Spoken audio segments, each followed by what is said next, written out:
बहुत पुराने समय की बात है। एक गांव था भाग्यपुर। नाम भले ही भाग्यपुर था, लेकिन वहां के ज्यादातर लोगों की किस्मत अक्सर छुट्टी पर रहती थी। इसी गांव में रहता था हीरालाल, एक गरीब किसान। गरीब इतना कि अगर गरीबी खुद को आईने में देखना चाहे तो हीरालाल को सामने खड़ा कर दे। उसका घर कच्चा, छत में इतने छेद की तारे भी किराए के बिना दिख जाएं।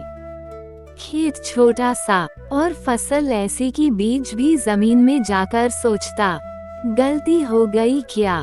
फिर भी हीरालाल रोज सुबह उठकर अपने खेत को प्रणाम करता और कहता, हे धरती माँ, आज भी खाली हाथ नहीं लौटाना। इतनी मेहनत करता हूँ मैं अपने खेत में, पता नहीं क्यों मेरे खेत में हरियाली नहीं हो पाती। माँ, इस गरीब की तरफ भी देखो। अरे हीरालाल, तेरे खेत में तो डर के मारे कौवा भी नहीं उतरता। सरपंच जी, कौवा न उतरे तो क्या हुआ, भगवान तो देखता है और भगवान ही सब ठीक करेंगे। बड़ा आया तू, जो तेरे खेत को भगवान देखेंगे। हर दिन की तरह आज भी हीरालाल अपने खेतों में देर तक काम कर रहा था। दिन ढल चुका था, अंधेरी शाम हो चुकी थी। हवा अजीब तरह से सीटी बजा रही थी।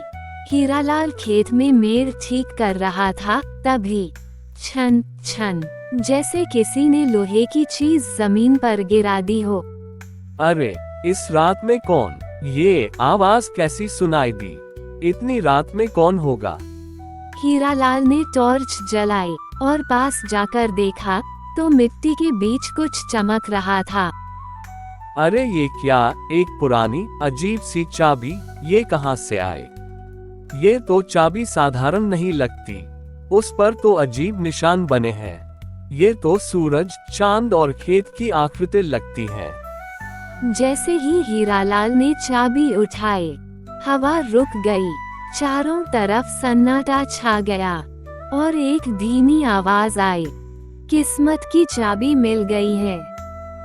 हीरालाल डर गया। आज से पहले उसने ऐसा ना तो कभी देखा था और ना तो कभी सुना था। लेकिन चाबी उसके हाथ में हल्की गर्म हो गई और उसी पल उसे अजीब सी शांति महसूस हुई। हीरालाल चाबी को लेकर अपने घर की तरफ जाने लगता है। जैसे ही हीरालाल अपने घर पहुंचता है, सुनिए जी, ये सब कहाँ से आया? कल तक तो सारी बोरियां खाली थी, आज ये सब कैसे भर गई? ये सब क्या हो रहा है जी? मुझे भी नहीं पता कमला, ये सब क्या हो रहा है।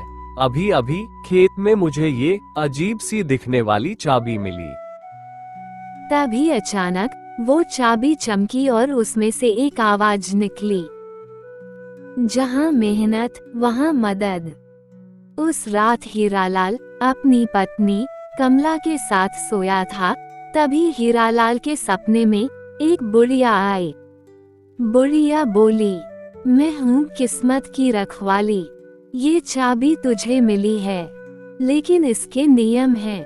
इसके नियम बस 3 हैं, जिसका तुझे ख्याल रखना होगा। पहला, लालच नहीं। दूसरा, मेहनत बंद नहीं। और तीसरा, किसी भूखे को मना नहीं। लेकिन बूढ़ी माँ, ये तो मैं पहले से करता हूँ। मैं बहुत ईमानदारी से अपने खेतों में काम करता हूँ और दूसरों की मदद भी करता हूँ। और अगर इस चाबी से कोई लालची मन वाला दुष्ट आदमी अपने लालच को पूरा करने की कामना करता है तो इस चाबी के साथ साथ उसका सब कुछ मिट्टी में बदल जाएगा। इस सपने से हीरालाल की नींद खुल जाती है और वो उठ जाता है। उसे कुछ समझ नहीं आता है और वह इतनी रात में ही उस चाबी को लेकर अपने खेत की ओर जाता है। हीरालाल अपने खेत में उस चाबी को गाड़ देता है और वापस अपने घर चला आता है। सुबह सुबह जैसे ही हीरालाल की आंख खुलती है, वो अपने खेतों की तरफ जाता है। वो अपने खेतों को देखकर हैरान रह जाता है। अरे ये क्या, सब कुछ कैसे बदल गया? एक रात पहले तो यहाँ कुछ भी नहीं था। मेरे पूरे खेत में हरियाली फैल गई। जय हो माता रानी की। तभी फसल से आवाज आई, ये तुम्हारी मेहनत और साफ मन का फल है। हमेशा ऐसे ही सच्चे और अच्छे बने रहना। हीरालाल उस चाबी को वहाँ से निकाल लेता है और भागकर अपनी पत्नी कमला के पास जाता है और उसे सारी बात बताता है। हीरालाल और उसकी पत्नी अब समझ चुके थे कि यह कोई मामूली चाबी नहीं, बल्कि उनकी इच्छा पूरी करने वाली चाबी है। धीरे धीरे हीरालाल की हालत सही होने लगती है। वह अपने खेत की फसल को शहर में बेचकर अच्छे पैसे कमाता है और एक दिन इधर गांव में सभी लोग हीरालाल के खेत की हरियाली की बात कर रहे थे। उसी गांव में एक दुष्ट आदमी रहता था जिसका नाम था कालिया। कालिया बहुत लालची और बेरहम था। वो पैसों की लालच में इतना अंधा था कि उसे लोग भी कीड़े मकोड़े लगते थे। तुझे समझ नहीं आता, मैंने तुझसे बोला था ना, मेरे घर के आगे अगर तुझे ठेला लगाना है तो तुझे मुझे पैसे देने होंगे, वरना भाग यहाँ से। मालिक मुझे जाने दीजिए, मैं गरीब हूँ, आपको कहाँ से पैसे दूंगा। दिन भर में कुछ कमाई नहीं होती है। चल भाग यहाँ से, गरीब कहीं का मेरे घर के आगे खड़े होकर मेरे घर की शोभा खराब कर रहा है। कालिया के एक आदमी ने हीरालाल के अमीर होने की बात उसे बताई। ये क्या, वो गरीब भिखारी इतना अमीर कैसे बन गया? उसके बंज खेतों में हरियाली, कुछ तो गड़बड़ है, पता लगाना होगा। उसी रात कालिया चुपके से हीरालाल के घर उसके अमीर होने का राज पता करने के लिए जाता है और एक खिड़की के पास खड़ा होकर ध्यान से अंदर की बातों को सुनने लगता है। सुनिए जी, अब तो हमारे पास खाने की कमी नहीं है। माता रानी की कृपा से हमारे खेतों में हरियाली आ गई है, जिससे आज पूरे गांव में कोई भी भूखे नहीं सोता। क्या हम एक बार और इस जादुई चाबी का इस्तेमाल कर सकते हैं? जादुई चाबी का इस्तेमाल? लेकिन क्यों? मुझे एक घर चाहिए। हमारा घर पूरी तरह से टूट चुका है। किसी दिन जोर की हवा बहेगी तो ये भी ना टूट जाए। ठीक है कमला, तुम सही कह रही हो। हमारे पास एक अच्छा घर भी नहीं जो हमें धूप पानी से बचा सके।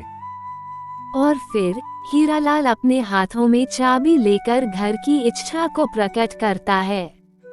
तभी चाबी चमकती है और यह छोटा सा घर एक बड़े घर में बदल जाता है। ये सब कालिया को देखकर विश्वास ही नहीं हुआ। अच्छा, तो ये बात है, इस चाबी की वजह से ये सब हो रहा था। अगर मैं इस चाबी को चुरा लूं तो? कमला, इस चाबी की वजह से आज हमारे पास सब कुछ है।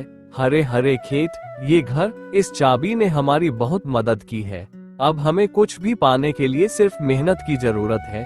अब से हम इस चाबी को इस्तेमाल नहीं करेंगे और मैं कल ही इस चाबी को वापस खेत में हमेशा के लिए गाड़ दूंगा। जब सब सो जाते हैं तब कालिया हीरालाल के घर में चोरी करने घुसता है। वह चाबी को चुराकर तेजी में वहां से अपने घर की तरफ भागता है। कालिया अपने घर पहुंचकर चाबी को हाथ में लेकर बोलता है, हे जादुई चाबी, मुझे बहुत अमीर बना दे, इतना कि इस दुनिया में बस मैं अमीर रहूं। ऐसा बोलते ही कालिया का सब कुछ मिट्टी में बदल जाता है। अरे नहीं, ये सब क्या हो गया? हे भगवान, मुझे माफ कर दो। और यह सब देखकर कालिया रोने लगता है। उसके पास सिर्फ पछतावे के अलावा कुछ नहीं बचता।